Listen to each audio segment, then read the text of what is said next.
Hello and welcome to a Smurd P video. And today we're going to have a look at Marvel The End Omnibus. Now, I was very excited about this because I remember collecting the X-Men The End books and the Wolverine The End book as well. So I'm quite excited for this because there's a big chunk of X-Men in the mix with this book as well as others. And there was only one way that I could buy this, with the direct market cover, which has Old Man Logan there on the side. So and apologies, I'm not sure how well you're going to see this, but hopefully on there, maybe not. So literally throughout, all on the black bits, it says The End throughout. And I wanted to try and show that to you, but it's not coming out very well. And then down here you got Wolverine, and this Wolverine is from the X-Men book rather than the actual Wolverine The End book. Ugh. So part of every story is the end. Now let's be honest, comic books, they never really end, they just change continuously. So this has, if I've done my maths correctly, 44 issues. It has quite a lot of material in here. So it has Incredible Hulk, The End, Marvel Universe, The End, 1 to 6, Wolverine, The End, 1 to 6. Now, with the X-Men, there is The End Book 1, Book 2, Book 3. Each has 6 issues in it. So, yeah, like I said, big X-related things. And look, when it says The End, I've always thought that this is one way it could end. That's the way that I look at it when I read this. And it was quite enjoyable. 4, 1 to 6, Fantastic Four, The End, 1 to 6. Iron Man, The End. Captain America, The End. Captain Marvel, The End. Deadpool, The End. Doctor Strange, The End. Miles Morales, The End. And Venom, The End. So, and you have quite a lot of creators on this book. So you have Chris Claremont, Alan Davis, Paul Jenkins, Jim Starlin, and Claudio Castellini. I apologize if I said any of those names wrong, especially Claudio's. And then on here, there is a little synthesis there. And as far as I'm concerned, it's like alternative realities. I just think they're a lot of fun. That's the way that I look at them now. You know, other than Days of Future Past, which I take very seriously, the rest are just, hey, the Age of Apocalypse, fantastic event, alternative universe. That's the way that I look at this. So on here, you have clearly what has been released in Marvel Universe The End, as they all face off again against Thanos. So that is pretty nice. Now, let's see if I can do this without knocking off the camera. This is, I can go very well or very badly. We will see. Let me just get that book into a nice position. And we will have a little look inside.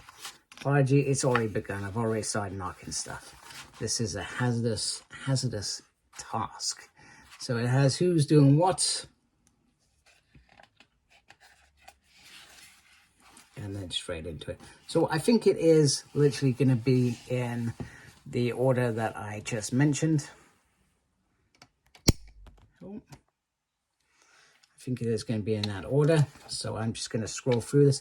I'm not going to lie, I've not read any of the other stories. So from that perspective, I am generally quite excited because I get to read lots of other endings as well as Wolverine.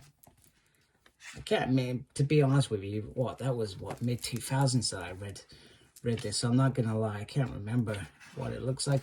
It's got the cover, so I like the fact that it's got book 1, Dreamers and Demons. Each book was labeled differently.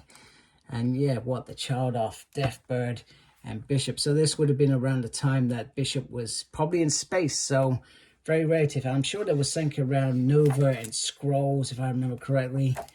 And it's just, you know, it's just brilliant and a lot of fun. Like I said, I easily just read these with, hey, that is what it is. You can hear the crispness. One thing that I'm terrible at is, we'll see if I can do this on camera, is the binding, which is there. Terrible at that bit. Don't ask me what binding that is. I'm terrible at that bit as well. So yeah, so a lot going on. I'm sorry, I did not mean to. I thought I got the camera moving under control. Clearly not. So lots of excitement. Yeah, Sinister was in there. I can't remember why. Something to do with Gambit, I feel. But yeah, it was a lot of fun. Book 3, Men and X-Men. Interesting. So yeah, so I'm looking forward. There we go. There's Nova in there. I knew Nova was in there somewhere. So it must have obviously been around the time that new X-Men was released as well. So, or they've just taken some of the best bits from the bits. I think Claremont has had a couple of like cracks off this sort of train of thought. He had, what's it, X-Men Forever as well, which was sort of, hey, you can take it from this bit and go in your own direction. And I'm sure he came in recently and did something with Wolverine, I'm going to say. I could be wrong. Then we got Fantastic Four. So I'm sure I will enjoy these other stories. I usually end up reading them and enjoying them. But I, you know, like I said, I've never read them before, so I have no idea what to sort of expect. And then we sort of end up with that Venom at the end.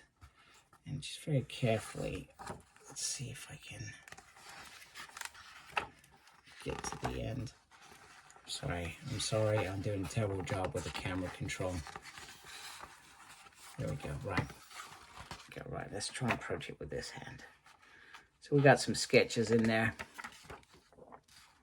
And Alan Davis, Fantastic Four at the end. So I guess this would have been his script.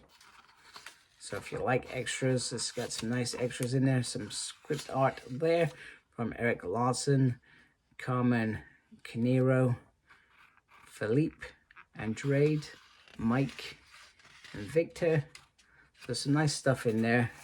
Hopefully it pleases all fans and not just like myself, X-Men fans. Hopefully other fans are getting something out of this book as well. But I think you're only getting this for, I mean, you could be getting this because you're a completist. I'm getting this because it's got a big chunk of X-Men material in there. So I'm in. But other than that, you could just get this to read on its own. But it will be, in my mind, a lot of money to invest in an omnibus as a one-off. But, you know, I know some people just every now and then just buy something to read. I know that sounds bonkers, right? Whereas I would buy something because I have an attachment with it. So X-Men, I'm going to buy this for that reason. I'm sure there will be fans who are Avenger fans. So they brought that for this. Or Incredible Hulk fans. Would you buy it for that one issue? Oh, that's a lot of money. But I guess if you're a collector of omnibuses, you're going to want to do it. So anyway, I hope you like my video. Please do support my channel by subscribing. Let me know if you brought this. I really appreciate your comments and your thoughts on this omnibus. For me, I was quite happy with it and quite excited for it. Others, perhaps this is an easy miss. Make sure you look after yourself. Very important these days. Thank you everybody that's subscribed to my channel already. And as always, embrace the geekiness. Take care. Goodbye.